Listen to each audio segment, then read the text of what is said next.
തിരുവനന്തപുരം വെള്ളറടയിൽ വീട് കയറിയ ആക്രമണം.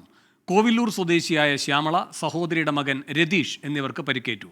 ടിപ്പർ ലോറിയിലെത്തിയ രണ്ടംഗ സംഘമാണ് ഇവരെ ആക്രമിച്ചത്. ദൃശ്യങ്ങൾ 24-ന്. അഖിൽ ഷാൻ സാർ തിരുവനന്തപുരത്ത് നിന്ന് കൂടുതൽ വിവരങ്ങളുമായി ചേരുന്നു. അഖിൽ ഷാ, എന്താണ് ഈ വീട് കയറിയ ആക്രമണത്തിലേക്ക് നയിച്ച കാര്യങ്ങൾ?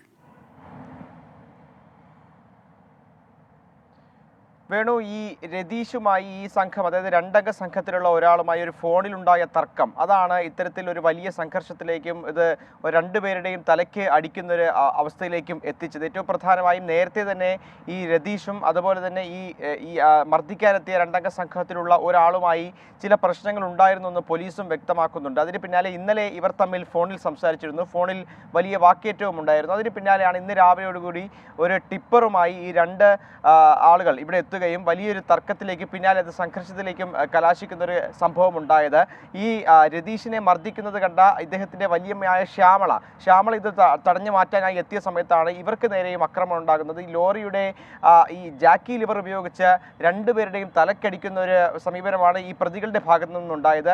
ഈ രണ്ടുപേരും ഇപ്പോൾ നിലവിൽ ആശുപത്രിയിൽ ചികിത്സയിലാണ്. പ്രത്യേകിച്ച് ശ്യാമളയുടെ നില അത് അതീവ ഗുരുതരമാണെന്നാണ് ആശുപത്രി അധികൃതരും വെള്ളറട പോലീസും ഉൾപ്പെടെ പറയുന്നത്. എന്തായാലും പ്രതികളെക്കുറിച്ചുള്ള വ്യക്തമായ സൂചന വെള്ളറട പോലീസിന് ലഭിച്ചിട്ടുണ്ട്. ഇവരെ ഉടൻ തന്നെ പിടികൂടി അറസ്റ്റ് ചെയ്യുമെന്ന് പോലീസ് അറിയിച്ചിട്ടുണ്ട്. വേണം.